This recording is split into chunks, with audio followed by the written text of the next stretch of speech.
agenda is a report on engagement and participation strategy. And I know that we have the consultation, engagement and equalities manager here to present that report, hopefully virtually. And if not, that's the advice I've had, then clearly that advice is not correct. And it will indeed be the Chief Officer for Finance, Performance and Change giving the report, and it is indeed your report. So over to you, please, Caris. Thank you. Okay, thank you, Leader. So the Council has a duty to engage effectively with the citizens of Bridgend. And it's important that any communication we have with them is a two-way activity, and that we listen when the public talk to us, and we act on what they're telling us. So what you have today is a draft engagement and participation strategy, which sets out how we plan to do that.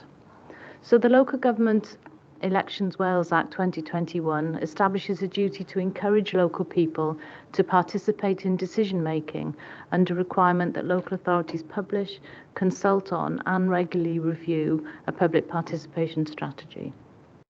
So a draft engagement strategy is attached to the report today, and it has been produced to identify how the Council will actually meet that legislative requirement under the Act, and sets out how it will improve the public participation for citizens across the county borough.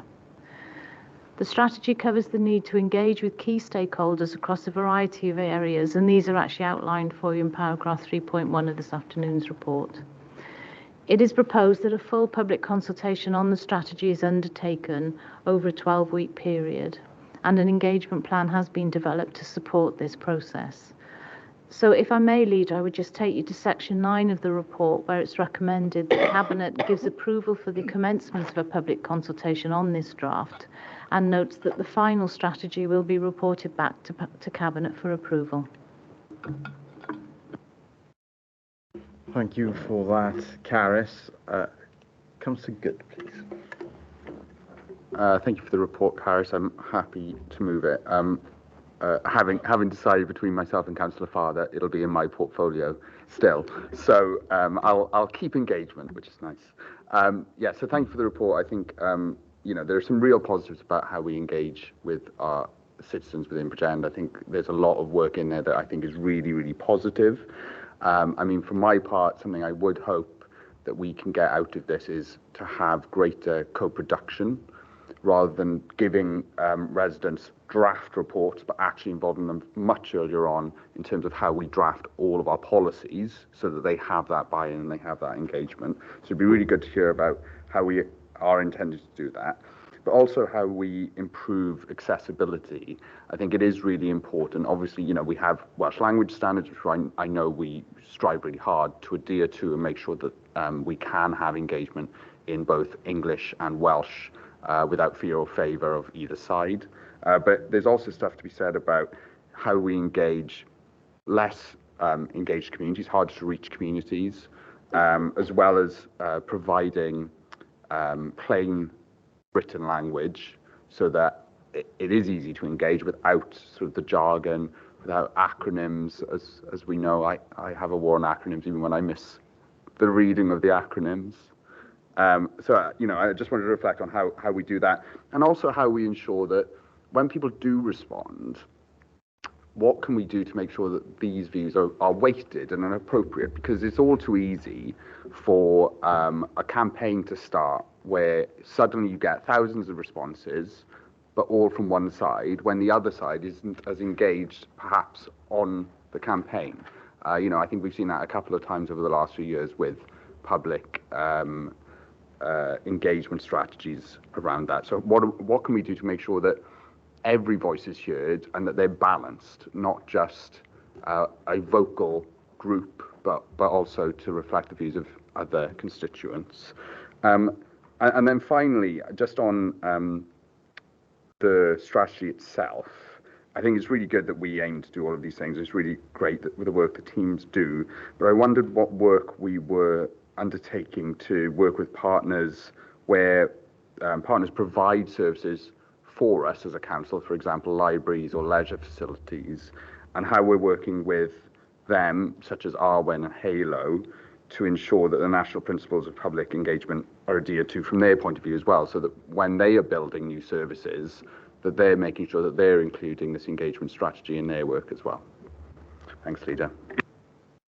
Yeah, thanks for that, Councillor. That's an important point about ensuring our close partners meet the standards that we strive to achieve ourselves, and that is an area where we can continue to engage through our different vehicles that we have, through the strategic partnership board, for example, with Arwen and Halo, to ensure that we achieve that with our partners as well. And quite often that partnership and engagement will be together with our partners, because there are very few services now that we deliver in a complete isolation. There are often services delivered alongside our public sector and indeed private sector partners. Deputy Leader is next, please. Thank you very much, Leader. Just a couple of questions for me. And I suppose there was a discussion here now just a moment ago about co-production. The Regional Partnership Board is actually listed as best practice in relation to our co-production and the way we engage with our service users across the region. So there might be some learning opportunities, because social services already do that in great sort of, oh, I can't even think of my words this afternoon, but they do it really well anyway. So I suppose I'm looking for some examples of where we don't do it just in social services, because I'm aware that I engage with all our foster carers, I engage with our care experienced children, even our direct payments. Anybody who's in receipt of direct payments, anybody in social services, I will go and meet them. And we take on board everything that they've got to say, including and right down to an example of is our direct payments. We were asking our residents to respond to officers within 2 weeks, and we could take as much time as we required to respond back to them, which I don't think is a fair process. So I'm just trying to give you an example of something that came out from one of our engagement opportunities and an example of how we could put things right for them. Can you give me other examples of where we do this across the council, please, Caris? And the only other question that I have, and that is about the concerns and formal complaints policy. So I'm aware of how we manage anything from a statutory body, so any inspection reports, we have a tracker. How do we do that with internal complaints that are upheld? Have we got a tracker that we use, or is there something that we need to do in relation to that? Thank you very much. Thank you for that, Deputy Leader. Caris, please. Thank you, Deputy Leader, for those questions. I think you've given some good examples there of a service that does do this naturally as part of what they do. But there are examples elsewhere across the authorities. For instance, there was a lot of engagement in relation to the development of the local development plan. Schools do a lot of engagement when we're looking at the new builds and the amendments that we're making to our buildings. Regeneration have done quite a lot of work on placemaking, and some of our major schemes, they do a lot of work with the public prior to and actually during the process of delivering those schemes. So it is something that goes on across the council.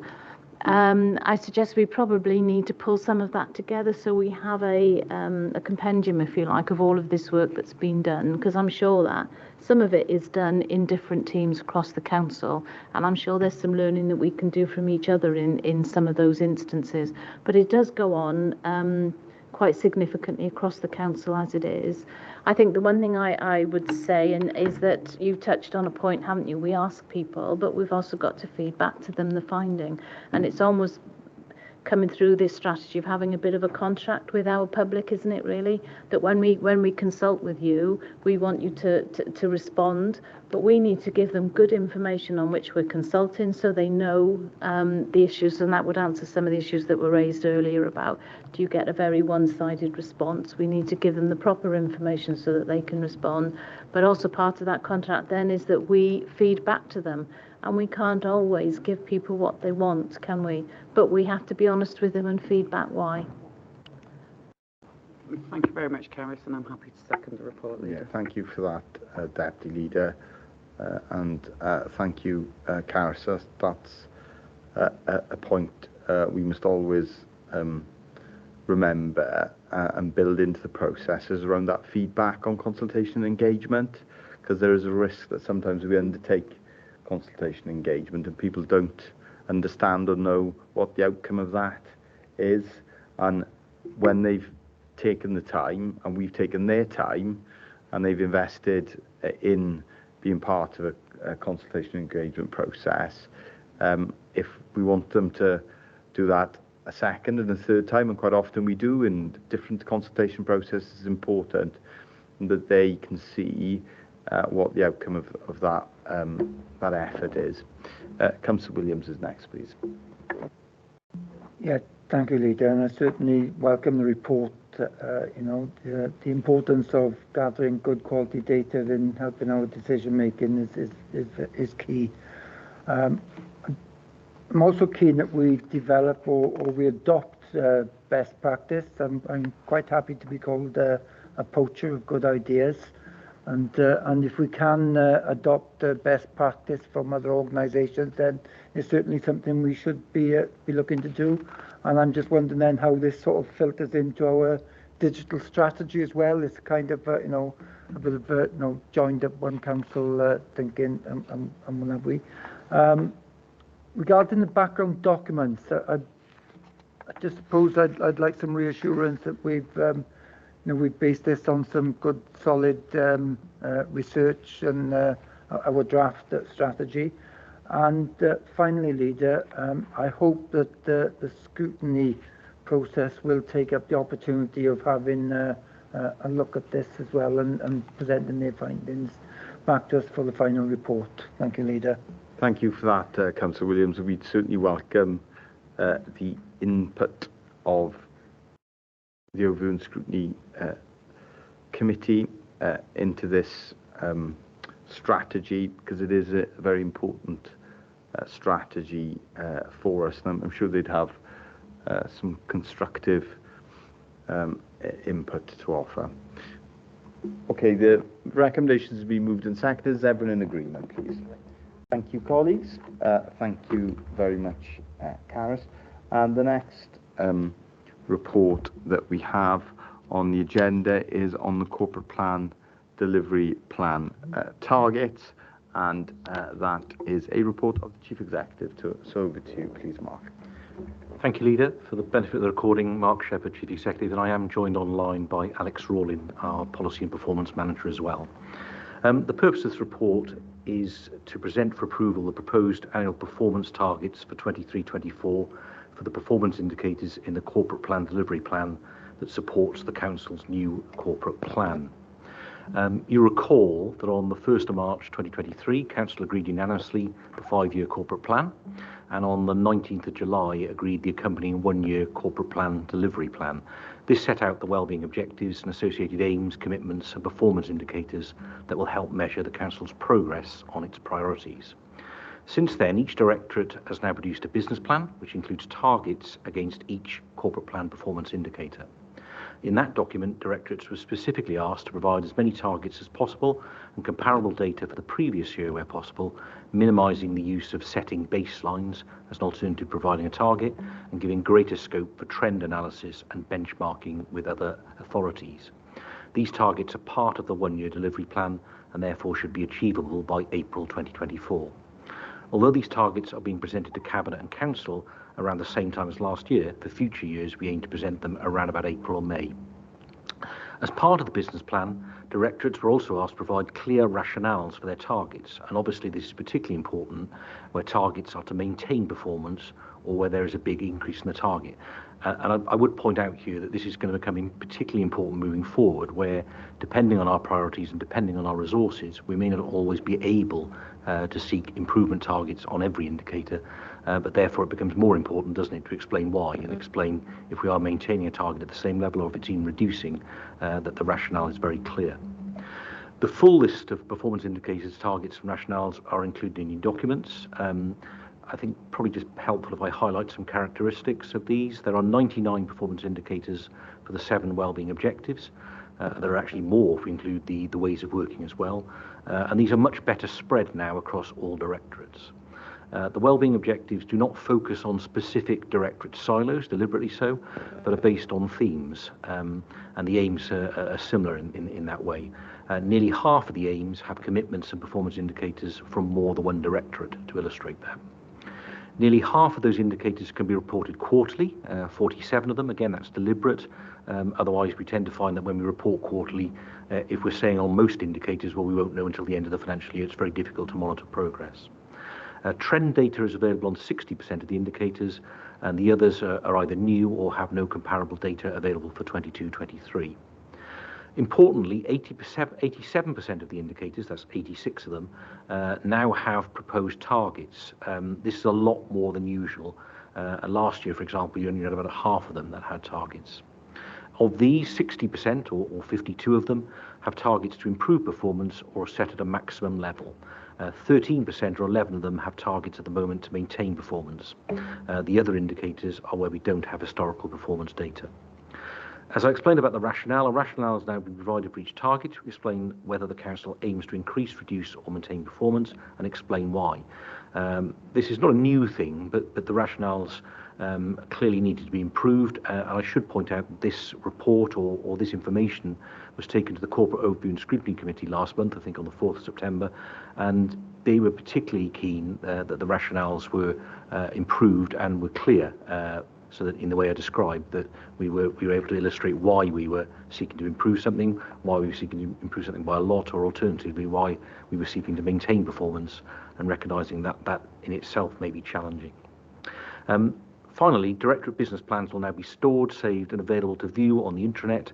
That again is following advice and feedback from Audit Wales that these should also be available to people as background documents should people wish to research them. And with that, Leader, I take you to the recommendations in the report. Thank you. Thank you, Mark. And thank you to Alex and officers across the directorates for the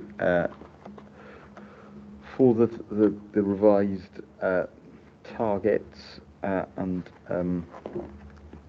I know this is going to full council tomorrow for endorsement. I can see that Councillor Spanswick has a question, so I will bring him in. Okay, thank you, Leader. And first of all, I think it's a great layout of the report. It's easy to read. I can sort of use it to monitor performance going forward, and that's its purpose, one of its purposes, and it's a definite improvement of where we were in the past. But I've just 2 areas on page 106. I question whether we need to perhaps look for the next year's perhaps change slightly. It's aim 5.2, protect our landscapes and open spaces and planting more trees. It's on page 106, which is good. But in the performance indicators, number of green flag parks to maintain at 2. It's not very ambitious. And really, there's nothing there to monitor planting more trees. So I think when it comes to next year's, when you look perhaps maybe to put another line there just to be challenging enough to really manage the performance there that we are improving. Well, I know we are planting more trees, but just to have the figure there to prove to the public what we are doing and progressing. And on the bottom of the page 106, I cannot agree with the target. It's on kilograms of residual waste generated per person. We actually achieved 120.2 kilograms in 22-23. Are we now setting a target to say we're looking for more residual waste per person? That cannot be right, cannot be acceptable. Accept it as it is now, but it's not something I noticed and this document recently, and it just doesn't make sense to say we're targeting increasing our residual waste per person. And that needs more work. Thank you for that, Councillor Spanzik. I'll bring the Corporate Director for Communities in to respond to that. Janine, please. Yeah, thank you, Councillor Spancer. With regard to that residual waste piece, I've now spoken to the team. That's a Welsh Government target. So we need to be under that target. So what we've been asked is to put that in and we will fall under it. So we have had, last year we did quite well. We did 120 kilograms against a target of 131. So we are one of the lowest in Wales actually for residual waste, but it has crept up slightly over the last year since we took that reading. So what we do need to do is to do some more education and enforcement work and ensure that when we do recycle, a lot of the recycling materials can be used, can be recycled fully. Otherwise, they count as residual waste. So I've been informed that's a Welsh Government target and we have to be below it. So we don't want to rise to 131. We want to be well under that Welsh Government target. But, yeah, do you want to come back, Councillor Spanzik? Yeah, Briefly, please, Leader. I accept that Welsh Government target, but if we can manage performance, let's not take the easy route. Just stick in 131 when we have achieved 120. At the very least, you should be saying perhaps 125. Or if we've done 121 year, 131 is too easy. That's not something to encourage performance management. Shouldn't be easy. So 131 is probably going to be easy to achieve, and that's something I'm not happy with. It should be less than that. Thank you for that, Councillor Spanzik. Well, we can have a look at that. What we want to ensure is the targets are achievable, don't we? We want them to be stretching but achievable, but not unachievable. So can we take that away and have a quick look at that, please, Janine? Thank you for that. Mark, please. We can certainly do that, Leader. My caution would be this has gone through a process, including through scrutiny, and we're now looking for approval from Cabinet and Council. And what we don't want is people going back through the process and unpicking all the indicators again. Otherwise, we'll go back through the process again. So I think it's a point well made. I think we need to probably demonstrate that we're seeking to get as close as possible to the 120 we had before. But I don't think we want to be making significant changes to the document at this stage, because that's the process it's already been through. If you just clarify, yeah, I wasn't suggesting changing what we have now, is making sure the next version, for the next 2014, it's more challenging than what we have now. So agree, accept what we have before today, but for the next year following on to be more challenging. We can. I'm gonna look at that in the context of if resources allow, and there will be some targets even next year where, of course, there'll be lots of targets where even in the difficult financial circumstances we'll want to do better, won't we? And where there's ways to do better, we'll continue to strive to do that. Okay, Deputy Leader is next, and then Councillor Good, please. Thank you very much, Leader. I welcome the report too. It's really nice the way it's set out. I appreciate that these are all new figures. However, what I would say is, when will they be reviewed, and what are they, how are we going to assess how well we've done in comparison to these? Is it just going to go through the scrutiny process? Because that's a year away to reset them. So I just don't want to leave it too long before we start assessing where we are and how we're doing on it, please. Thank you. And I'm quite happy to second the report, Leader. Thank you for that, Deputy Chief Executive, please. Yes, and Alex may want to come in, but at the moment our performance framework has a quarterly corporate performance assessment. In addition, individual directorates, certainly Education and Family Support, Social Services and Wellbeing, have improvement boards, which are also intended to look at performance. On top of that, you mentioned scrutiny. I'm really keen that scrutiny take an enhanced role and also looking at performance as part of their work programmes. So I think there are multiple opportunities as a minimum on a quarterly basis to look at progress and review progress and monitor accordingly. I think perhaps the wrong place to go into detail, but I think there's always an ongoing debate, isn't there, about the effectiveness of our performance framework and the effectiveness of corporate performance assessment. We're always happy to take on board feedback with regard to those processes and improve them as necessary. And I think Alex may want to come in, because I think you had that conversation recently with corporate overview and scrutiny, did you?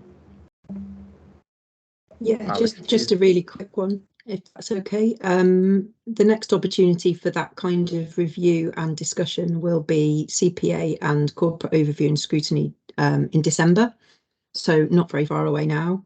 And as Chief Exec just said, we had a session with corporate overview and scrutiny last Tuesday, sorry, where we talked about the future of performance reporting, presenting, challenge and analysis. And something will be before you probably quite soon. I'm taking that to CMB tomorrow to discuss. Slightly more radical proposals for summarising performance information. Okay, thank you for that, Alex. Councillor Good is next, please. Thank you, Leader. And I mirror the Deputy Leader's comments, really. I think this is a really well set out report, and I think it's really positive to see that and make it as easy to understand and read as possible, because I think that is really, really good. I just want to know, I am slightly disappointed that if you look across all of the 7, on a county borough with a thriving valleys community, there are in fact only 4 targets, whereas the rest have considerably more targets, which I think is disappointing, and it concerns me that we aren't finding more ways to make sure that we are providing a good service to our valleys communities, because there is a lot of really positive work that we do in our valleys, and I think it is really important that we just show that and make sure people are seeing it. I don't know whether partially some of it has been sucked into the towns one because of my stig, but you know, it is something that I think we just need to be conscious of, and we just need to make sure that we are very explicit about the positive works we are doing in the valleys. I just wanted to pick up on one of those. So on 4.6, so the number of additional affordable housing in valleys communities. I just want to reflect on this, really, that it is really, really important that we make sure that this is happening. There is significant movement from RSL partners out of our valleys communities, and a focus seemingly the majority of the time on south of the M4. I know, and I know other local members will know, that there is demand for housing that is affordable and high quality within our valleys communities, and we are losing them. At the moment, our biggest RSL provider has reduced the number significantly within the Ogmore Valley, I know. There is a potential loss of another 18 units currently happening, and plans to rebuild a new site in Ogmore Vale are currently a bit up in the air because they are worried that there might be a mine shaft underneath it. Which how it got built in the first place as a result, I don't know. But you know, I think it's really important, and I'm really glad to see this in you. And I want to make it clear to officers, I really want to make sure that we are sweating this asset, and that we're making clear to RSL partners and developers that we expect them to be providing this housing in our valleys and to be meeting that need, because the idea that there isn't a need, I'm sorry, is completely false. Thank you, Leader. Thank you, Councillor Gill. I'll bring Janine in first, and then I'll bring Caris in. Janine, please. Yeah, many thanks, Leader and Councillor Good. A couple of things really to just provide some reassurances, if I could. There are some PIs that are not in the corporate plan, but are actually within the business plan itself for the directorate, which apply to the valley communities. But I think more importantly, what we're working on, or what we're commissioning currently, is a valleys regeneration strategy. And specifically for the Ogmore and the Garw, we really want to look at what more we can do. And as part of that regeneration strategy, what I think you will see over the coming months is more and more ambition and action, hopefully, and an action plan. Again, I suppose the big caveat to that is that it will need to be grant funded, because we don't have an allocation for that work. But again, we're very good at getting grant funding in the teams. So I absolutely take on board that there may not seem like there are a lot here in this corporate plan, but there's quite a lot of detail in the business plan. And we will be having a dedicated valleys regeneration strategy indicating what grants we could apply for in the main. So hopefully that will help. Thank you. Thank you for that, Janine. And then we've got Caris, please. Yeah, thank you very much for that question. I was just going to reassure you really that in the recent Housing Strategic Partnership meeting, we did outline that we have a need for housing right across the county borough. And also we made it clear that it's one of the priorities within our corporate plan about developing our values communities. And they all listened, they were all willing to work with us. What we will now do is follow that up with, we have monthly meetings with the RSLs on an operational basis, and we meet quarterly then with Welsh Government as well. So we will be pushing that message again through those regular operational meetings, but also through that strategic partnership board as well. Thank you for that, Carys. And then Mark, please. Just quickly, Leader, in response to Councillor Good's broader point, which I agree with. I mean, two things. First of all, this is a new wellbeing objective, a very important one that we've established, and I think what it requires is for us to effectively bend existing funding and existing policies to invest within the valleys. Because it's new, notice all 4 indicators here are also new. Alex has advised me that we suspect that next year there will probably be more under this particular objective. And I do take your point entirely. It's probably a little imbalanced at the moment, but these are brand new. We've had to generate these from directorates, but I think moving forward, if we're successful, we can potentially have a larger suite of indicators. Yeah, thank you for that, officers. And on reflection, I can think of an aim we could include in WB03 now, a County Borough of Thriving Valleys Communities. I just referenced a £590,000 investment in Flying Start in Nantty Moel.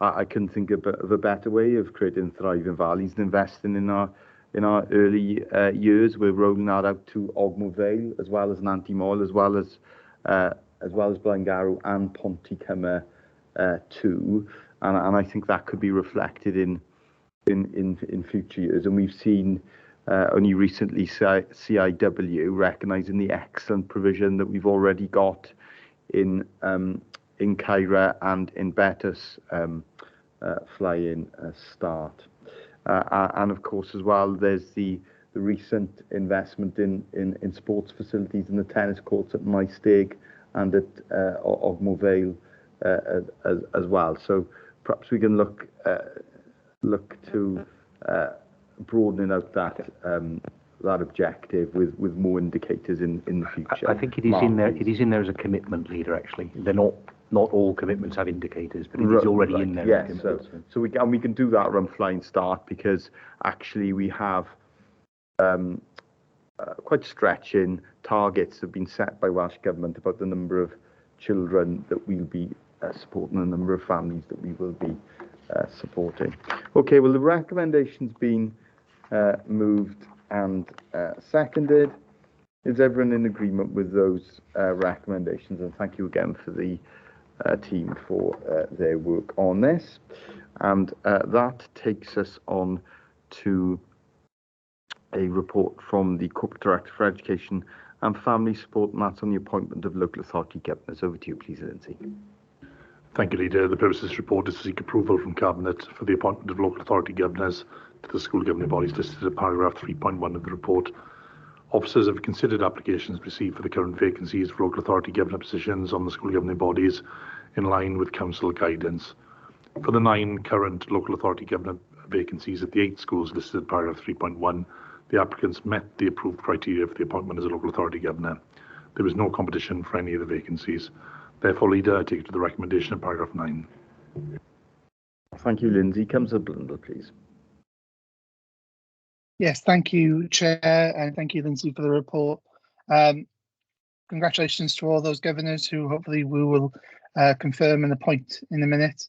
And just as my usual plea to members out there, there are plenty of vacancies. If you are, or indeed if you know anyone in your local community that would make a fantastic governor, please encourage them to apply. Happy to talk about what work is involved as a governor myself of 2 schools, and on the management committee of the PRU as the cabinet member for education. So please encourage as many people as possible, because there are plenty of vacancies and it is such an important role needed for our schools. So with that, I will move the report. Thank you, Chair. Thank you very much, Councillor Blundell. Councillor Farr is next, please. Just to echo what Councillor Blundell has said, it is such a vital role to be a school governor, you know, to have that impact on your children's and young people's learning. I'd like to second the report, Leader. Thank you for that. Is everyone in agreement? Thank you, colleagues. We will now, and thank you, Lindsay, we'll now receive the report of the Corporate Director for Social Services and Wellbeing on the proposed positive behaviour support and management and the use of restrictive practices policy. Claire, please. Thank you, Leader. The purpose of this report this afternoon is to provide Cabinet with an overview of the development of the positive behaviour support management and the use of restrictive practices policy, and to seek Cabinet approval to implement the policy across regulated care services provided by Social Services and Wellbeing Directorate of the Council. So as the cover report sets out, under the Regulation and Inspection of Care Wales Act, regulated care services are required to have a policy in place relating to the appropriate use and restraint or restrictive practice that reflects current national guidance. Welsh Government have published a Reducing Restrictive Practices framework, which, whilst not statutory guidance, local authorities and other providers of regulated social care are required to work in accordance with that guidance. And I think that the policy itself sets out some really important principles in terms of this way of working, which include that we must be legal in everything that we do, that we always must use the least restrictive option, that we must be person-centred in our practice and really understand the individual, and that any use of restraint or restrictive practices is set out within their care plan and subject to very robust risk assessments, that our workforce must be appropriately trained, and that nobody must use any form of restrictive practice if they haven't accessed the appropriate training. So in the development of this policy and as part through its development, service managers for our regulated care services were very involved. The responsible individuals for our in-house social care services were involved, and there was also consultation with trade union colleagues as well. Training in terms of this particular policy for staff was already underway and was already an ongoing training provision prior to the development of this policy, and obviously that training continues to be essential as we work through the implementation of this policy.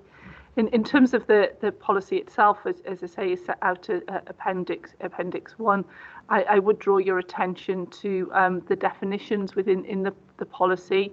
I think they're really important in terms of perhaps demystifying what we mean here. It's one of the most sort of, I suppose, areas of work that we do as a council that requires that really effective governance in terms of your oversight as Cabinet. And I think language is really important in this area, isn't it? So when we talk about behaviours of concern or behaviours that challenge us as professionals, as opposed to challenging behaviour as a way of describing what we do. I think the roles and responsibilities are really key. Particularly that role of the responsible individuals. We've got 2 responsible individuals in Bridgend, one for adult regulated social care services and one for children's regulated social care services. Their roles are prescribed in law, and they are accountable and responsible under this policy, if you approve it this afternoon, for setting out exactly what the policy and practice is within their service, and that's got to be evidence-based practice as well. So, as I already set out, you know, training is absolutely fundamental to this. And whilst this is a social care policy, it is very consistent with the policies that are adopted within Bridgend schools, where the children who might be using our residential provisions will be going as well. And as you can see under the training section, we've also worked in partnership with Cwmtaf Morgannwg University Health Board as well. The final point just to make in terms of the policy is around the recording element. It is really key for us to know how far that restrictive practices have been used, and what we're going to do for you as Cabinet is to add this into our corporate safeguarding dashboard that we bring to you, so that you do know, the extent to which restrictive practices are used. So I'll draw your attention as Cabinet to the recommendation in 9.1, and very pleased to recommend the report, Leader. Thank you. Thank you for that, Claire. And I'll bring in the Deputy Leader, then Councillor Farr, then Councillor Blundell. Deputy Leader, please. Thank you very much, Leader. Thank you, Claire. I think that was really explanatory. I think what I would like to do, though, is advise people that this looks really frightening in black and white.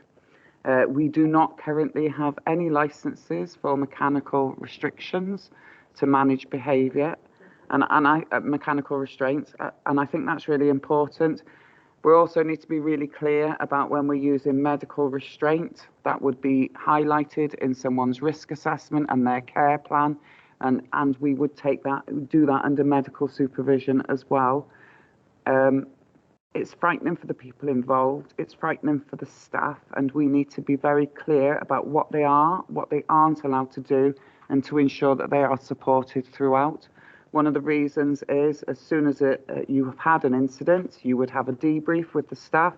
That's not just only about making sure that the person they have restrained or confined is okay, but that's about making sure that the staff member is, because there are a lot of staff out there who perform restraints and get involved in some really sticky and difficult situations. And in order to keep and manage people, to keep people safe, they will put themselves at risk. And as long as they're doing the techniques right, is what I want to say, and they use diffusion as a first resort rather than a last resort, they will be fine. And I think it's about supporting our staff, Leader, more than anything else, as well as the young people and the adults that we support. Thanks very much, and I'm more than happy to move this. Thank you for that, Deputy Leader. Councillor Farr is next, please.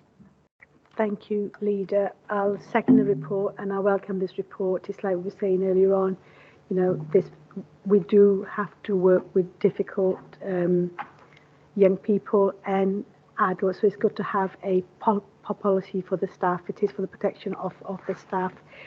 A couple of questions for me, Claire, please. Can I ask who have you consulted with in coming to this, making this policy? I think you did mention trade union, but I didn't hear you mention staff or other agencies. And I think you said that we will be having a dashboard to evidence when restraint has been used, so we can keep track of it. Thank you. Thank you for those questions, Councillor Farr. Claire, please. Yeah, thank you for the questions, Councillor Farr. As set out in the report, there's been consultation and involvement of service managers in the development of the report, and the proposed policy has been submitted to our trade union partners here in Bridgend as well. In terms of the reporting, obviously these incidents are notifiable to inspectorates, so there's obviously that reporting and recording at a service level. What I am suggesting is that we include it also in our corporate safeguarding dashboard, because I think it is important that you've got that oversight as a cabinet as well when these practices are used. Not to go into the detail, but just at a level to see how often they are being used in services. And obviously we would be concerned if they started to be used more frequently. But yeah, I've got confidence and I've been in discussions with the RIs about that least restrictive principle being very much the way that we work. Thank you for that, Claire. And no doubt there'll also be a role for health and safety in terms of reporting this to the corporate health and safety group, and we'll monitor any use of this policy very carefully, won't we, in terms of staff and of course the young people and the people we're supporting. Deputy Leader, please. Thanks very much, Leader, for your indulgence. I would ask Claire if we're going to have those stats, that we have the stats of any injuries to staff or service users as well alongside that, because I think that's what gives us a better indication. If somebody uses diffusion, that's still deprivation of liberty, but that's not putting your hands on somebody. And I think there's a difference in keeping people safe. Okay, thanks very much. Thank you, Claire. Then we've got Councillor Blundell, please. Yeah, thank you, Chair, for that. No, thank you, Claire, for the report, and thank you for answering those questions that Councillor Farr and Councillor Gebbie have asked of you. I'm just wondering, what was the sort of policy before? I'm just looking for a bit more of the history around it. I know you went into it a bit, and there is a bit at the top of the report, but then just thought, what was the sort of policy before, and why why are we changing the policy or implementing any sort of policy? Thank you, Chair. Thank you, Councillor Blundell. Claire, please. Yeah, thank you, Councillor Blundell. Yeah, the reason that we're implementing the policy is because we're required in the Regulation and Inspection of Care Act to have a policy in this area.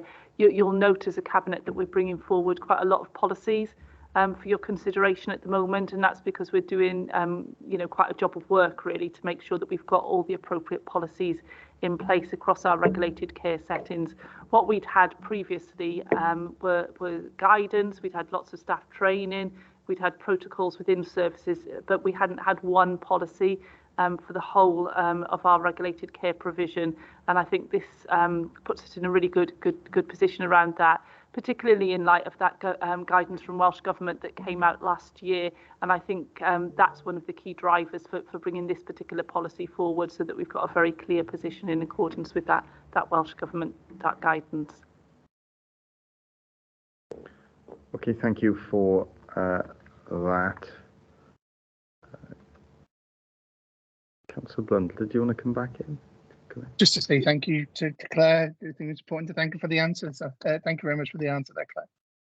Okay, thank you for that. So the policies were moved and recommendation to adopt the policies been moved and seconded. Is everyone in agreement? Yes. Okay. Thank you, colleagues. We'll now move on to the first report, Corporate Director for Communities, and that is on our strategic transport projects. Over to you, please, Janine. Thank you. Yeah, many thanks, Leader. I'm actually got Jonathan Parsons online with us today as well, and he is the Group Manager for Strategic Planning and Transportation. So John should be able to help if there are any queries as a result of this report. So the purpose of the report today, Cabinet, is to provide you with an update on any potential strategic transport schemes. We do this at regular intervals. The last time we came to you was back in December 21.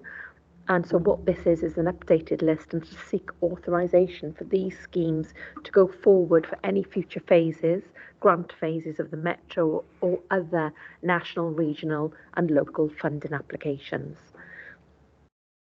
Now, the background to all this, I think, is well known, but I just want to really point out a few things in the report I think are really pertinent. So the Cardiff Capital Region, through its Metro programme, and the Welsh Government provide the principal funding mechanisms for large strategic transport projects in Bridgend. Now, currently, those projects that are funded in Bridgend is the Porthcawl Metrolink bus facility, which is under construction, and our council's active travel programme, which together represents a substantial investment, actually, in strategic transport in Bridgend. Now, active travel schemes rely primarily on Welsh Government funding, managed by Transport for Wales, and the programme is prioritised separately as part of a regular active travel network map approval process. Now, other transport infrastructure projects may be funded by developer contributions through Section 106 planning agreements, and we have touched on that earlier in this Cabinet today, by other grant initiatives, and on occasions are supported from within the authority. And we also might have future funding opportunities may come forward through the Levelling Up Fund or the Shared Prosperity Fund. But Cabinet, we're asking you today to approve the current list of strategic transport projects. This is an updated list, as I've said, but it's essential that we have an approved updated list in order that we may submit them as part of any current or future funding bids.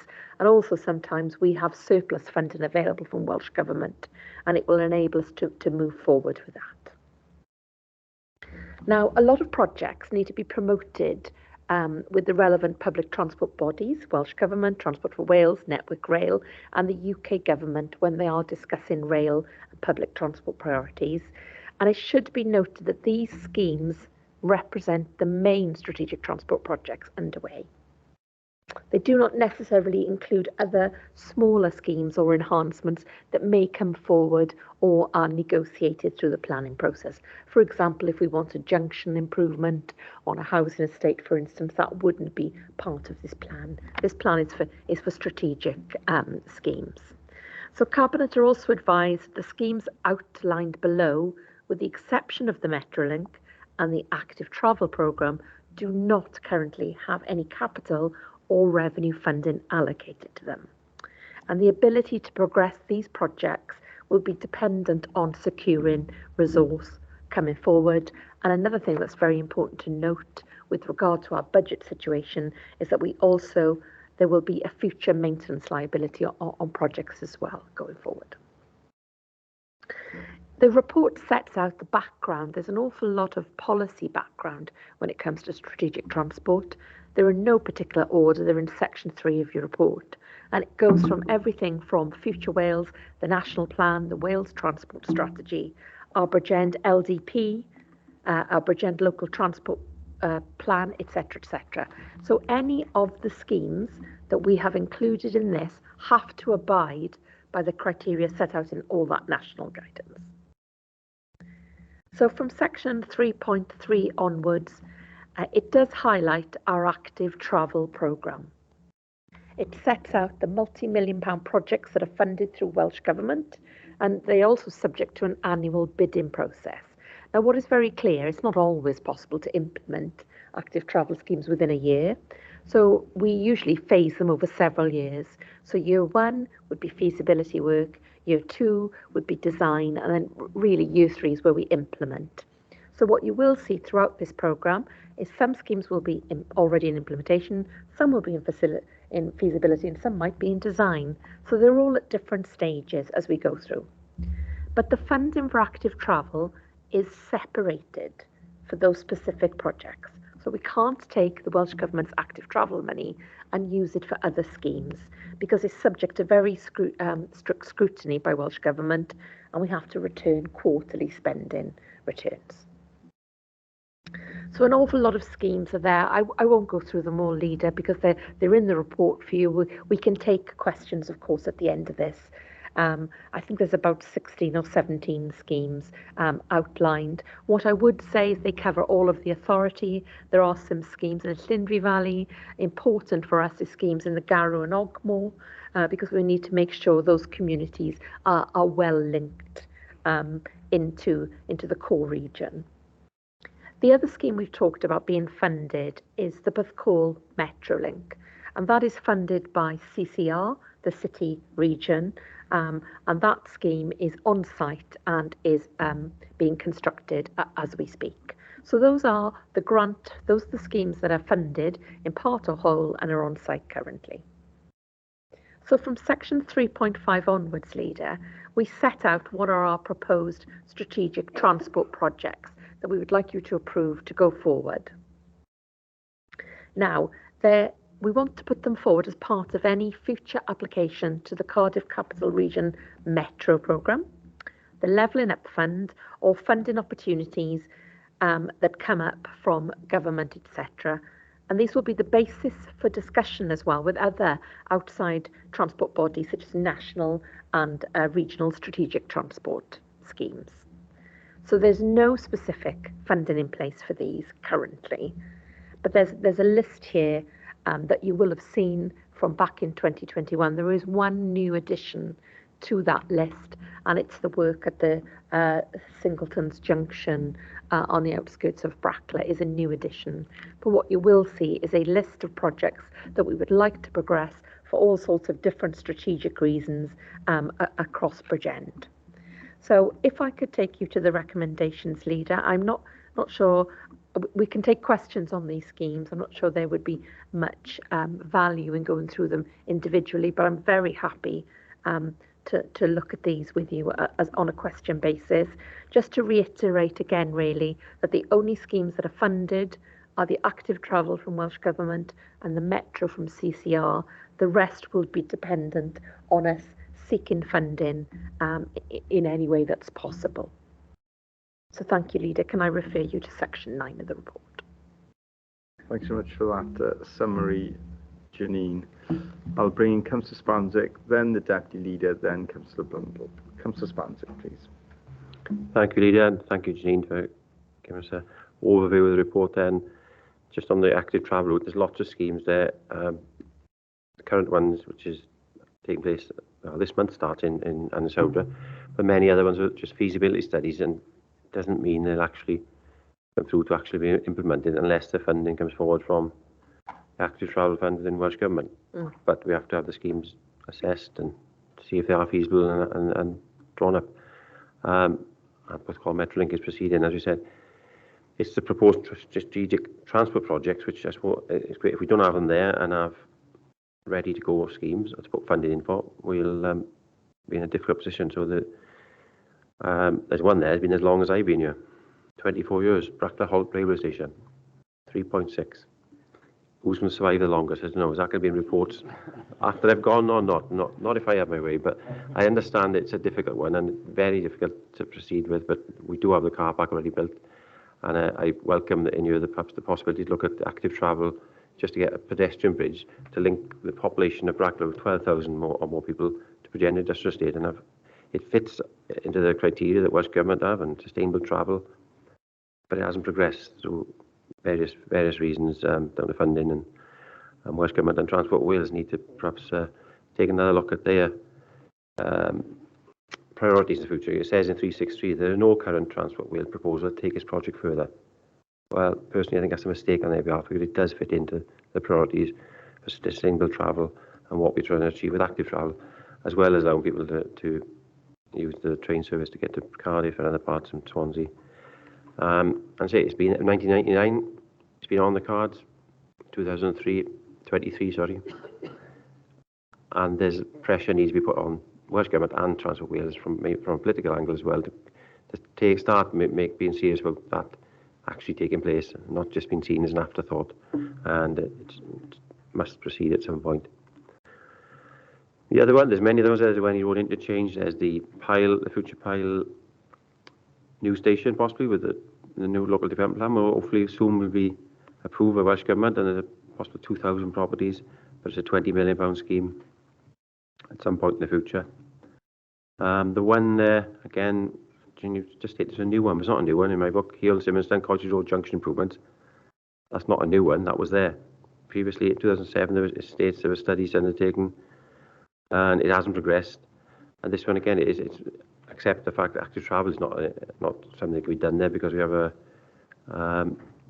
grade 2 listed building, the actual, and the bridge to go under the main railway line. But there's definitely a traffic safety, a safety issue there. And that one I'm requesting, and we need to have an urgent update by local members, and that's been promised, to be clear about how we can take some scheme forward on that to look at safety. It cannot just stay there as a wish list. It was there in 2007. In fact, it was there when I was cabinet member last, before it was recycled the second time around. And schemes were drawn up, plans were drawn up. There was Section 106 funding, and there's still a little bit left, not enough for the scheme, but that needs to be urgently progressed to some sort of a solution. Pembrokeshire Road Bridge is there. There's many schemes there, which are all welcome, but there's no funding and staff for any of them at this moment in time. But unless we have them in this report and we start drawing up the basics of them, we will not be able to take them forward. So I'd love to see some of them taken forward, and hopefully all of them in due course, but I won't be here then. No, I won't. But thank you for the vote, and I urgently need an update for Brackla members as well.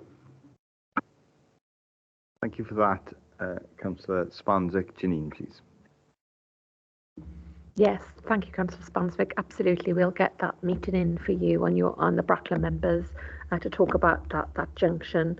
It has been a frustration of ours that we didn't have the resource to be able to put into it. In fact, we've talked about our budget, haven't we, today? We have to have this plan, and I think there's some incredibly good schemes that the team have put together here, but it will require significant external funds and bids for us to take any of this forward. I don't know whether Leader John wants to come in because him and his team have been instrumental in putting this report together, whether he wants to respond to any of the comments of Councillor Spanswick. I think that'd be very helpful. John, please. Thank you, Leader. For the purposes of the recording, my name is Jonathan Parsons, the Group Manager for Planning and Development Services. I wouldn't disagree with any of the points that Councillor Spanswick has made there, particularly in terms of the larger strategic projects outside of the Active Travel programme. Brackla has been on the cards for quite a while. It hasn't yet been taken off the South East Wales Metro map, and that gives us some confidence that at least it's there in principle, if not even if TfW are not seeking to progress this. But it's also probably worth pointing out that in the sort of strategic South East Wales strategic sphere, that work will shortly be commenced on the regional transport plan. And I think it's important that we get these schemes highlighted so that we can promote these schemes in the regional context and get some priority behind them. And that's why Cabinet's approval of these schemes is essential as well. It's not just about funding it, but it's also getting recognition that these schemes deserve, and the benefits that can come to Bridgend, both socially and economically. So I would support the comments that were made by Councillor Spanswick, and hopefully we can progress these schemes in the regional context as well. Thank you, Leader. Thank you for that, Jonathan. And next we have Deputy Leader, please. Thank you very much, Leader. Thank you very much. I think the report is really aspirational, and quite rightly so, for the residents of our county borough. But is this time for a reality check, noting your comments about it's grant funding and grant funding only that will accommodate any of these schemes? Do we need to reevaluate where we are, or do we just need to have these sitting on a shelf waiting for the opportunity to submit? Thank you very much, Leader. Thank you for that, Deputy Leader. And I think the answer has to be yes. We're very realistic that the financial position is very grave at the moment, but we also need to recognise that times will change. We hope that we will start to see once again that investment. And we only saw recently, didn't we, with the UK government's decision around HS2, and that suddenly meant that a raft of transport infrastructure projects were announced across the whole of the UK. Some of which, as Councillor Good is saying off out of microphone, that have already been built, but some that have not. But we need to be best placed so that if those funding opportunities arise, then we have identified at least those projects and done some initial work where possible. And even doing feasibility work can be expensive, as we know. So we'll also need to strike that balance. And even the feasibility work, we always try and seek the funding for that as well, so it's not a cost to us. So most of our work around active travel, in fact all of our work around active travel, not only is the work itself being funded by Welsh Government, but all the feasibility work has been funded by Welsh Government as well. And that has to be our approach going forward, because we are so stretched as a local authority. We just don't have the capacity, financial or capacity within the authority, to be undertaking speculative projects to an advanced stage. Janine, did you want to add to that?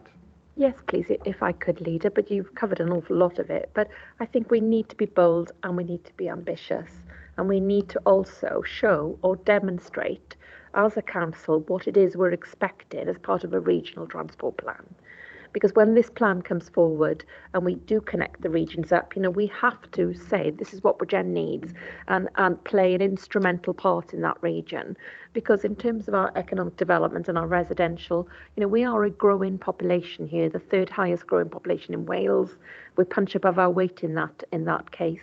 So this is why we want to be ambitious, and we have some issues that we need to resolve that are way beyond our means. So it's important that we put this in. Yes, it is ambitious, and I'm not afraid to say that. I think we need to strive. But I wonder, John, do you want to add any more to that? Because I know this is something you're very passionate about, isn't it, in the strategic transport arena? Yeah, thank you for that, Janine. John, please. Thank you, Janine. Thank you, Leader. Yes, I think it's a case of you've got to be in it to win it. So I think we need to identify the projects, even if there is the prospect of funding is some way off. But it's not just about funding for the full project, which in some of these cases is millions and millions of pounds. But it's also where we can sometimes draw down smaller pots of funding to work on more feasibility, to look at initial designs, and say, for example, that we had a large development that comes forward, then if we've got these projects approved by Cabinet and they are officially approved, then gives me a bit more ammunition to go to develop and say, well, we'll need a little bit of Section 106 now to sort of see how we can progress this project. We won't be able to build it, possibly. We won't be able to take it to completion, but we could put some money towards that. And if we pool that money in Section 106 money, but that gives us a little bit more it gives a little bit more funding, and we can start to look at these projects. So yes, we've got to get a list together, and as Janine pointed out earlier on in this item, we aim to do this on a regular basis. So we will bring projects back to Cabinet in next year as well, because the landscape, the transport landscape may change over the course of 12 months. There may be more priorities. There may be more projects coming out of the regional transport plan. There may be more projects coming out through the planning system as well. So we'll come back to members with updates as and when necessary. So there could be new projects on there, or we can certainly update members where we are with the current list. Thank you, Leader. Thank you for that, John. And I think that's been a really helpful discussion. I think that it is right to highlight that these are aspirations. Just to be very clear to anyone reading the report or listening out there, this isn't about projects we're about to start tomorrow, but we have to think about the future, don't we? We have to plan for the long term. So it's right that we have projects that we identify, even if we're not clear about how we'll get there at this stage, as part of careful and sensible and planning for the future. We do need to identify those priorities, which is what this report is about. Councillor Blundell, please.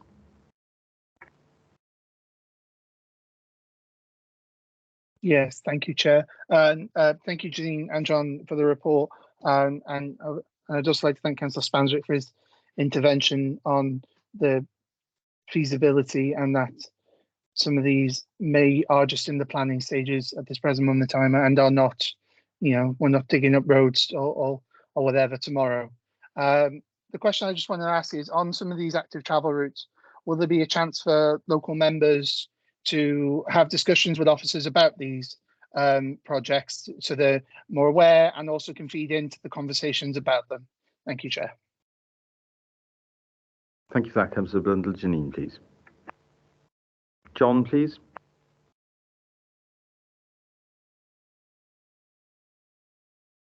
Thank you, Leader. Yes, there will be considerable consultation part of any schemes that go forward. As you've said, Councillor, it's a lot of these schemes are just feasibility. We don't even know it's physically possible to actually put routes in some of these places, but we've got to do the initial work to find out if that's going to be practical, and whether the benefits that would come from it outweigh the physical constraints and the costs there and so forth. So it's all about seeing if these routes actually work, because sometimes what looks good on a plan and on the face of it, there may be considerable constraints that are difficult to overcome, and we've come across this quite regularly with our active travel program.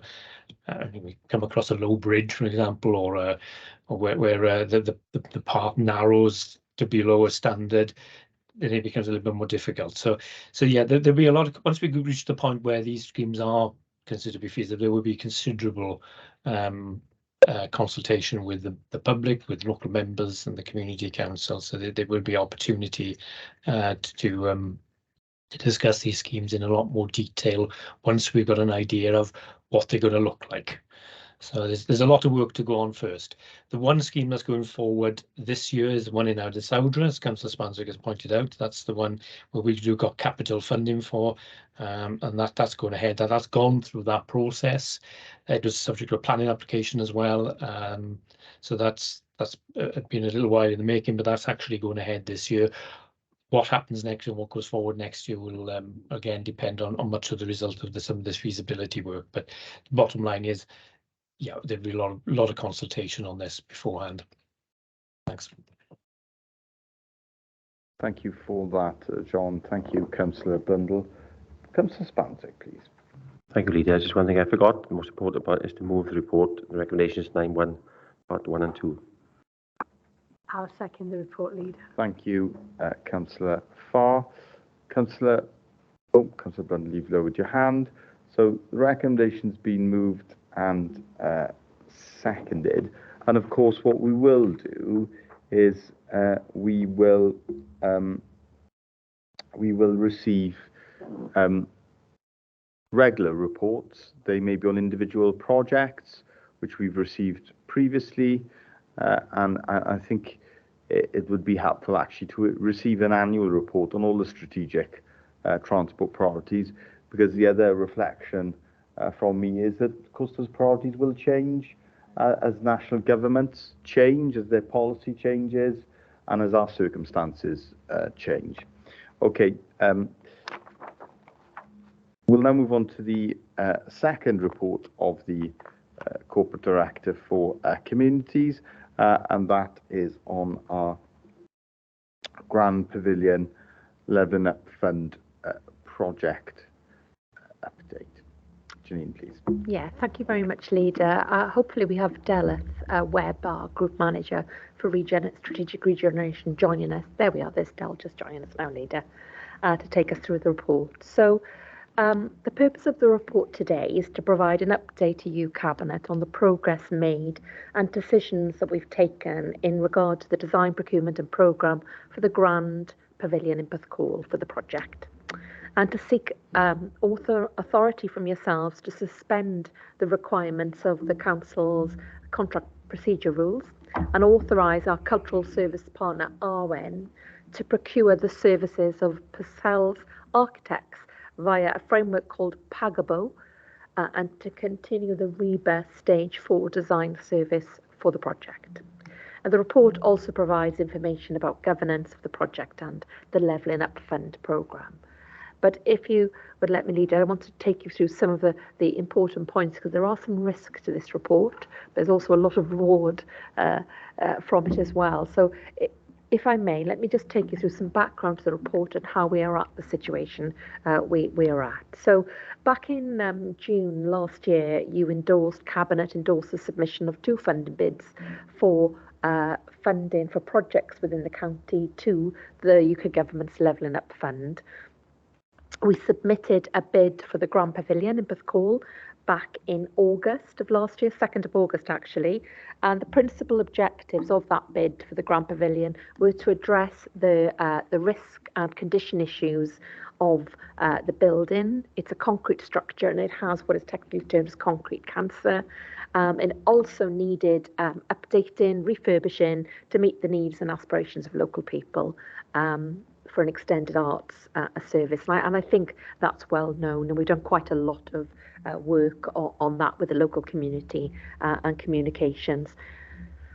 So in essence, it was just to improve that building, its condition, make it sustainable for the future. Now, the council, working with our delivery partner, Arwen, they operate the Grand Pavilion, we committed a sum of 200,000 jointly to the development of this project and to prepare a funding bid for the Levelling Up Fund. We had to put quite a technical bid together. Now, Arwen undertook, Arwen with ourselves undertook a full procurement via Sell to Wales for REBA Stage 3 design, and that was to get a design together for the pavilion to submit as part of the Levelling Up Fund bid. And that was well presented, and it was a detailed application that went through as a result. And then on the 20th of January this year, the council were informed that our bid was successful and that we would be awarded £18 million towards the Grand Pavilion project. We didn't get the terms and conditions of that grant, however, until May of this year, 5 months later, and we got an official MOU that came through with the terms and conditions. And one thing that was quite important to note here is that whilst we got 18 million towards the project, we are required under the grant to contribute 10% as BCBC. And that 10% currently is just under 2 million, which sits and is approved, sits within our capital programme. But it's our intention to look at sourcing that from external funds. And one of the conversations we've started is with the National Lottery Heritage Fund and whether we can get that monies secured from them. I know that they're quite excited about this project because it's an iconic building in Porthcawl, but as yet we haven't submitted that bid. So that 10% is still earmarked in the capital programme, but we're hoping to be able to get that from an external source. I mean, there have been some delays to the process from UK government. I don't want to dwell on that too much. There was delays on opening the application portal, delays on making decisions, and also delays on what the criteria would be between round 1 and 2. So it hasn't been a very easy grant fund to apply to be fair, but we are grateful for the monies that we have. So the current terms of the grant award set out the project has to be complete by spring 25. So it's imperative now the project progresses apace and that the detailed design stage is completed for the project. We get planning permission in place and we procure a professional service team to project manage and also a contractor to build that building and to commence by spring of next year. That's really important if we are to really meet the deadline set out in the LUF application, in the LUF grant. So to ensure that the project incurs no further delays and is delivered in line with the programme, we know that we need to do a number of things, including governance, consultation and procurement, on all that to be done with some expediency, really. Now, the current programme sets out the pavilion will close in early 2024, following this year's Christmas programme, which Arwen are committed to delivering. And in line with recommendations from the Subject Overview and Scrutiny Committee, 3, the team are considering all options as to how Arwen's arts and cultural programme can continue to be delivered within Porthcawl whilst the work is completed on the pavilion. Because the one thing the scrutiny asked us to look at is, can we make sure that those community events still continue while we're developing out that building? Now, the pre-application consultation, the PAC for the full planning application, has been submitted, and we will follow that process out. And as stated already, the current terms of the LUF programme requires the project to be completed by spring 2025. Now, that is an incredibly tight timescale for any project of this scale and nature. We've made the LUF management team aware that we may not be able to complete the programme within that time, and we're having dialogue about moving that end date so it's more realistic. However, we won't know that until we have a construction programme in front of us. Now, as a result of the tight timescales and in order to progress the project, back in August this year, we had a delegated decision undertaken to suspend the council's contract procurement rules. It was in consultation with scrutiny chairs to authorise our cultural partner Arwen to appoint Purcell that undertook the original designs, that were procured to undertake the original designs, to complete REBA 4 detailed design work up to a value of 100,000. And let me explain that. It was due to their significant experience to date on the building, the fact they'd done all the designs, and their ability to complete this work expediently. We didn't want to stop the design work while we were coming to this cabinet today. There would have been a lag, and that would have pushed our programme way out of kilter with the grant. So in accordance with Part 4 of the Rules of Procedures of the consultation, we sought views from the chair of the Corporate Overview and Scrutiny Committee and scrutiny chairs, and they agreed that that decision was reasonable and it was to be treated as a matter of urgency. So we moved on that, and that delegation was for Purcell's to continue. So by suspending the CPRs, Arwen continued to commission Purcell via the Pagabo framework. The expedited work meant that we could continue and that we said we would report to this committee. This report in front of you now, Cabinet, recommends that as our partners in this project, Arwen progress the remainder of the detailed design stage procurement via that Pagabo framework for continuity purposes. Now, the value associated with the remaining commission, that's REBA 4, that's the full detailed design on this building, is about circa 650,000. Now, that recommendation would require the continued suspension of the council's CPRs and approval to appoint Arwen to procure the services on behalf of the council. The design services procured by Arwen will be relied upon by the council, by ourselves, and it will inform our procurement of the main contract for the works. So what I will say here is that this is suspension only for the 650,000 to complete the design. The construction contract will be subject to a full procurement via the framework agreements and agreed by Cabinet in subsequent reports. Now, there are risks in agreeing to suspend council CPRs and appoint Arwen to procure on behalf of the council. At the current proposed contract value threshold, the CPRs would require that things would be openly advertised on find a tender and procured in accordance with our public contracts regulations. In agreeing to suspend the CPRs, the council is exposed to the risk of potential challenge from other providers of this service. But what I want to say here is that when Arwen procured Purcell's for REBA 3, it was a full procurement and they won that tender based on quality and price at that point in time. They have been working with Arwen for a number of years. They are one of the most predominant heritage architect firms in the UK. So at this stage, it's not that we don't want to work with them, we really do want to continue with them. And at this stage, what is very clear is that not continuing with this design and stopping and doing a full procurement may mean that we do not comply with the council's procedure rules.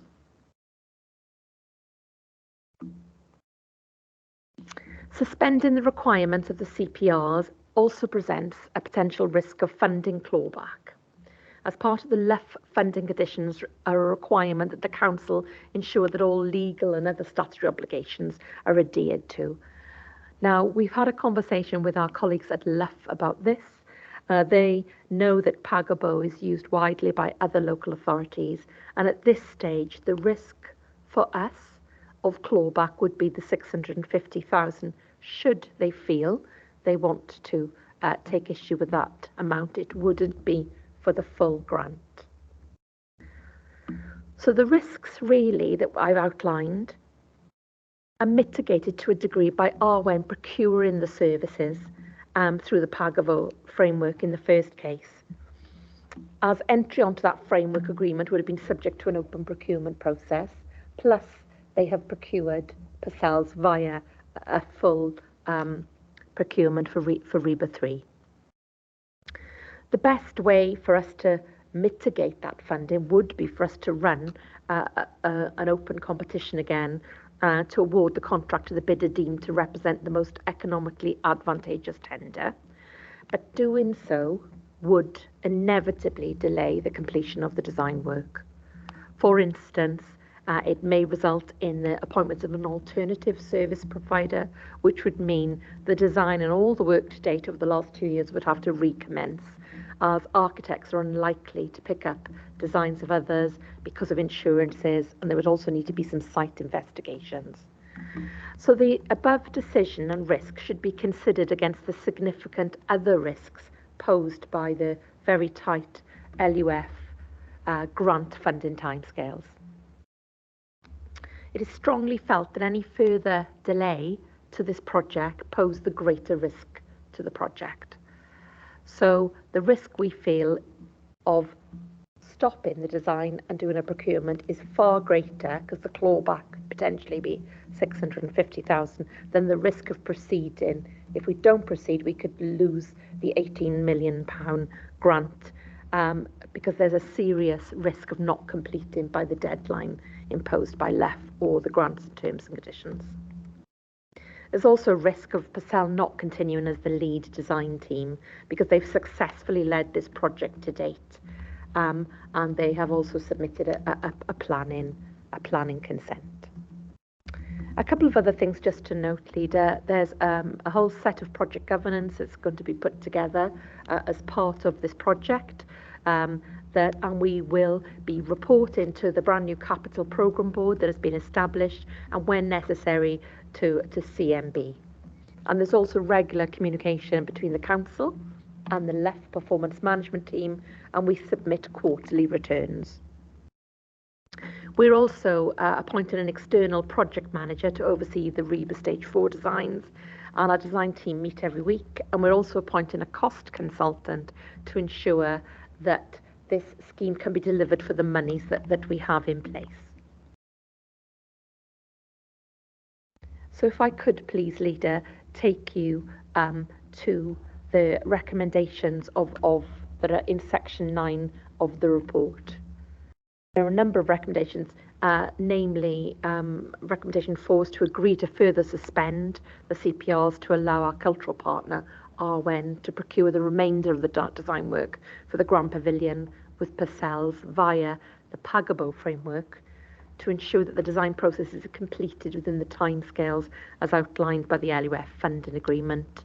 There are some other recommendations in there that I know you've noted, but also that we will come back to you at a time that is suitable to explain about the construction contract and the cost of that, and if we are going to proceed, and what the timescales are for completing this building. So thank you, Leader. Thank you for that comprehensive, very detailed report, and a very warm welcome to Delith as well.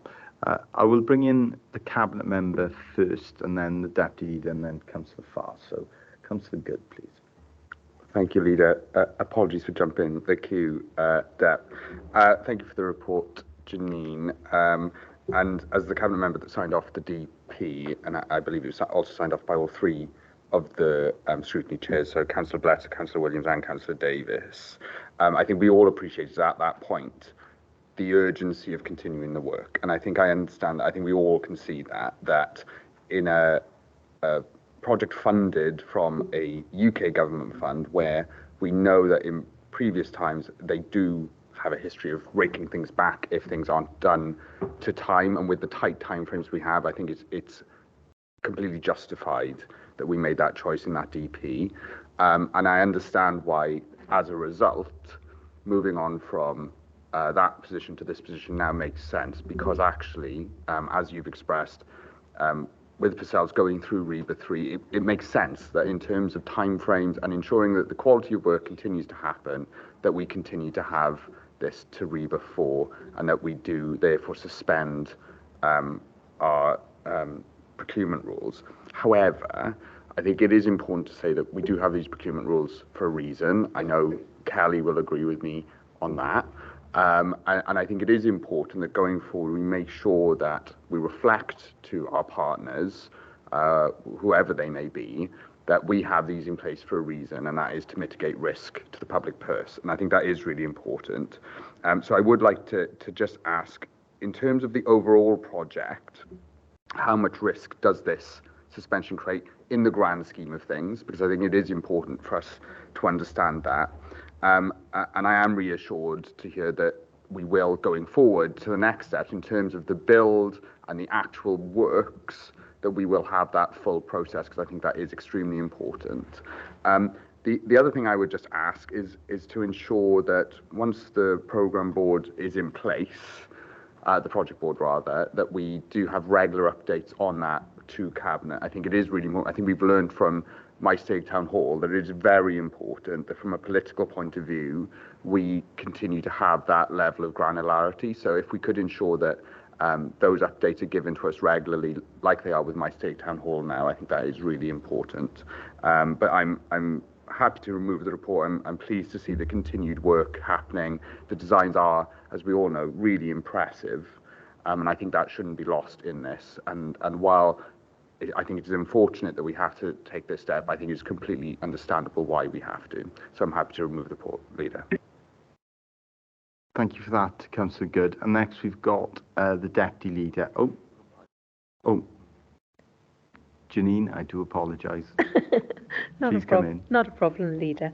Yes, just to come back on a couple of the questions that Councillor Good posed. Yes, absolutely. We'll have a programme board and we'll have regular updates to you. I think that's imperative, really, on such a high-profile project.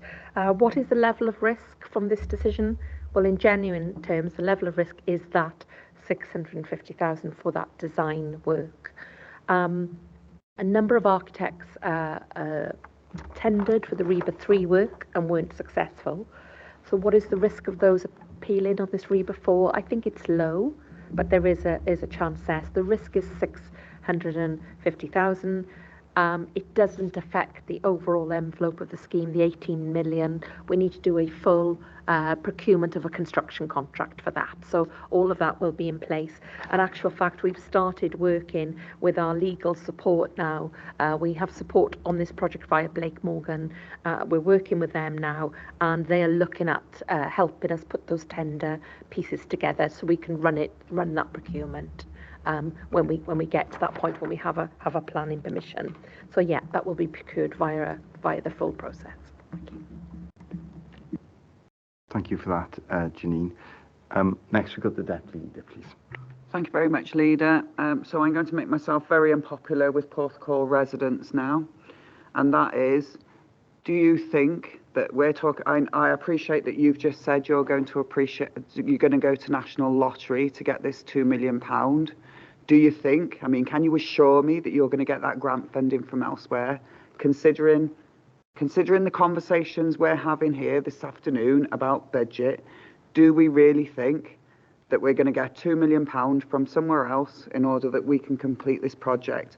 And I appreciate we've got 18 million from the LIFT project, or the Levelling Up Fund, whatever you want to call it. My concern is this money's. We're just talking about aspirations. I agree that we should protect all our heritage buildings. I'm just concerned that we've got to do this within a time frame, and at the minute we're 2 million short, knowing that we've got to provide 10%. I'll bring Janine in on that point. Thank you. Deputy Leader. Thank you, Deputy Leader. A condition of the grant is that the local authority has to provide 10%. So it's 18 million from Levelling Up, and we have 2 million currently in our capital programme that's earmarked for this.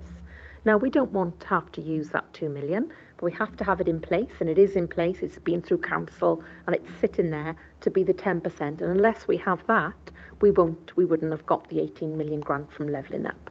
So what we now want to do is move heaven and earth to try and get an external provider to fund that additional 10%. One of the things that we want to do, as we did do with Maesteg Town Hall, is we already have started conversations with the National Lottery Heritage Fund. This is just up their street because it's a beautiful building that has, a regional and national significance. We're having a conversation with them. We will need to apply, so I can't say with any certainty at this stage, but we do know that it's a scheme that would be eligible for their funding. So what we want to do is to put that scheme in. Also, we've had conversations about whether we should set up a fund such as the Friends of the Pavilion, something that was suggested by one of the cabinet members, Councillor Williams. There are people who definitely would want to assist in the scheme and add value. So for the community, because it's so wide-ranging, the facility here, the things that we're doing to this building will make it sustainable for a whole range of demographics, from the very youngest in our population right through to our seniors. A very large cultural and art scene will be part of this.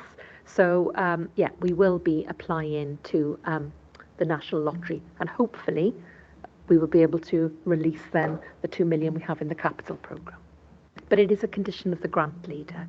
So until we secure any additional external monies, that 2 million will have to remain on the table, I'm afraid. Okay, thank you for that, Janine. And next we have Councillor Farr, please. Thank you, Leader. Janine, thank you for the report. And I think it's like Councillor Good said, it's really important that we have regular updates in what is happening in the Grand Pavilion. I mean, as the Chief Exec said this morning, this is a international building. It's not, was it you, Mark, that said that? This is an international building? Somebody said that. It is a famous building, all the way known thanks to Elvis Presley. My question, Janine, is, I know we have very, very tight timescale. My concern is what happens if we don't meet the deadline? What are the consequences and what are we doing about them? Thank you. Thank you for that, Councillor Farr. Janine, please. Thank you, Leader. Councillor Farr. No, you're absolutely right to flag that. One of the main risks to this scheme as it stands is that the completion date is down for spring 25, when we know, or when we go to tender and get that construction programme back, we know it's likely to span into spring of 26. It's likely. Now, we've had discussions with our LUF counterparts and officers, and what they've told us is that there's quite a number of local authorities around the UK that are in the same position. Because of their delays in the start of the grant scheme, unfortunately, there was 5 months of delay, it has eaten into the time frame for delivering. So what they've asked us to do is, when we have that construction programme, so we'll go to complete the design, hopefully, if you agree today, we'll go to tender, get that cost through, because that's important that we can afford this building, that we get the time frame, and then we let LUF know that. And then they're going to make a decision across the scheme, extending it for everyone, not just individually for us at BCBC. And that's their intention, to extend the whole scheme. But I think what is important here is that we would not enter any construction contract until we had that confirmed and in writing. We do need an extension of this LUF funding until spring 26. We also need a planning permission, and we need to see what that construction contract is. So those are the 3 things we need to bring together and align in order that we start this. If they don't extend that time frame, then we'll have to reconsider whether we can actually undertake the project. Because in other areas, I'm afraid they do cut off the money after the deadline, and us as BCBC would be liable for that, which of course we couldn't fund at this time scale. So, but I don't think it will come to that, because we are not the only local authority. There are 7 or 8 others that are in the same position as us that want an extension. So that's what we're working on now, and we'll come back to you as soon as we have that in writing from them. Thank you for that explanation, Janine. Of course you can, Councillor Farr.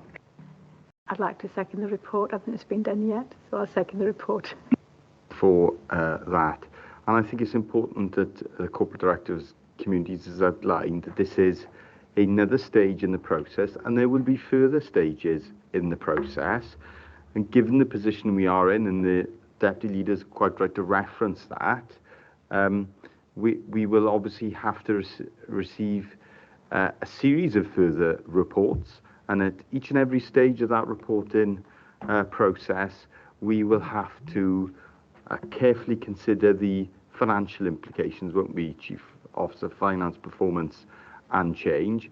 But I believe we're taking the right action to mitigate that risk by seeking now additional funding sources from different partners, and that will help with the overall financial position, because that currently isn't factored in. We only currently have factored in the UK government funding. We do not have any other funding factored into our plans. And our experience has been that where we have projects of this scale and significance, that we are able to secure that additional funding because of the regional and, as Councillor Farr alluded to, indeed the national, arguably international importance of the building. Councillor Williams is next, please. Yeah, thank you, Leader. I think one thing we can all be sure of is there will be some risks attached to this, and we will encounter them, and we'll need to manage them as we go along. I'm content with the report. I recall scrutiny conversations about risk appetite, and I certainly welcome the Chair's scrutiny support in taking this project to where we are now. However, I think it's important that we learn the lessons from current projects like the Maesteg Town Hall, and in the report I note that we will have appropriate and robust governance, and therefore in that line maybe we need to review our CPRs and our project management just in line with this. Just have a light touch review just to make sure we got everything that's up and running, and that we can support this project going forward, because there's no doubt that the Grand Pavilion is a landmark building, not only for Bridgend but for South Wales. It's there, it's a part of the South Wales coastline, and I'm sure that there will be lots of people wishing to support the success of this project. And it has got international recognition, and hopefully we can set up a funding committee with Arwen, and let's have a bit of ambition for this and make sure that this project is going to be right for the next 100 years. Okay, thank you. Thank you for that, Councillor Williams, and I think I'm certainly reflected on the fact that we have a choice here today. We have a choice to follow the recommendations. If we don't follow the recommendations made by officers, the very real risk is that we are not able to secure that levelling up funding, because that funding is not guaranteed for us. As the Corporate Director for Communities has reported, there have been other projects where if progress is not made within the timescale, that funding is withdrawn. So the choice for us today is the risk of, if we don't follow the recommendation, the very serious risk, in fact, in all likelihood, we would lose £18 million worth of money from the UK government for an asset, an investment in Bridgend County Borough Council. Now, I'm certainly not prepared to take that risk. I will balance that out against the other risks that we have around process, because actually doing nothing with this building I don't think is a long-term option either.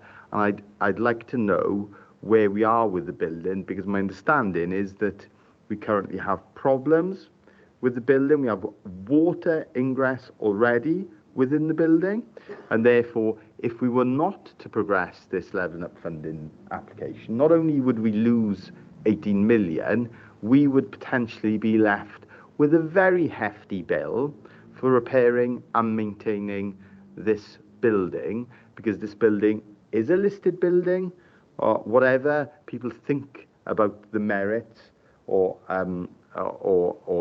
the disadvantages or the value or not of investing in this building. It is a building that we own, and we have a responsibility, don't we, to maintain it and invest in it for the future. So I'd like to understand that. And also, I think Councillor Williams makes a very important point, and I would want a further update quite soon on confirming arrangements on this and other capital programme projects, because we all recognise that the pressures on capital projects are unprecedented in terms of the pressure on costs because of the continued turbulence in the construction industry, and we now need to update our arrangements, don't we, in terms of monitoring that and making decisions around it. And also, so sorry, there's another point, but a stroke question is also around choices that we may have to take, because I go back to Deputy Right to Flag It and other colleagues, along the process of this, because this is not far from being the final stage, but the early stages, we might have to make choices about the extent of the redevelopment, given the funding that is made available to us in the budget envelope. And we need to make sure that the process offers us options along the way if we decide to go down that route, so that if we find that the bids coming in are much, much higher and our budget is not adequate to cover that, we may have to look at value engineering or certain aspects of the project to bring it back into line, because there may not be other funding we can draw down. I hope that is making some sense, and I know that is views that have been expressed by the Cabinet members. Thank you, Janine. Do you want to respond to some of those questions or comments? Please, if I could, Leader. Let's go back to the first set of questions then about the condition of the building. Yes, the building is deteriorating, unfortunately. It's a concrete structure from the 1930s. It has concrete cancer. It is beginning to fail. It's because it's been on a seafront under those harsh conditions. So unfortunately, the building does need attention. And what we're also getting is water ingress now into the roof, because the roof is failing. And we've also had some lead taken away in some areas of the building. So we are getting more and more conditional issues as it goes on. So we're going to lose that condition of that building. So regardless of whether we do this scheme or not, we have to spend some significant monies on the building. I mean, the one thing as well that probably isn't highlighted in the report as definite as it should be is that we commissioned Purcells to do the REBA 3 design, and it was on that design that we secured the funding from the LUF based on their design. If we were to go with another contractor now, for instance, not that what we've suggested, you'd have to go right back to the drawing board, and it might be that LUF wouldn't even consider funding that. There's all sorts of risks with starting again on this project, not just the time frame. With regard to choices on the project, yes, you're absolutely right. We may have tenders in that are way above where we want to be or where we can afford to be. What we're going to try and do with this tender process is look at possibly capping the amount and being very firm on the timescale for delivery. And that's what we're working through now with our legal colleagues to ensure that we get the best and most efficient and value for money contract that we can. We may have to make choices. We've had some conversations with colleagues in Welsh Government, and they said that maybe they may be able to fund some small things such as audio equipment, etc. So we're going to continue to have those conversations to see if there's any funding available, but we may have to make those choices further down the line. But one thing is sure, we want to deliver this project. We want to deliver it as designed. because that is what LEF is expecting. It's expecting that project as was presented back in May last year. So there's a long way to go, Leader. You're correct there. This is a gateway, really. This is getting the design complete. We then have to get a planning permission. We have to get a construction contract. We then have to look at that time frame with LEF and whether they will amend the time frame for that grant, and only then will that building start, and then we have to get the project finished.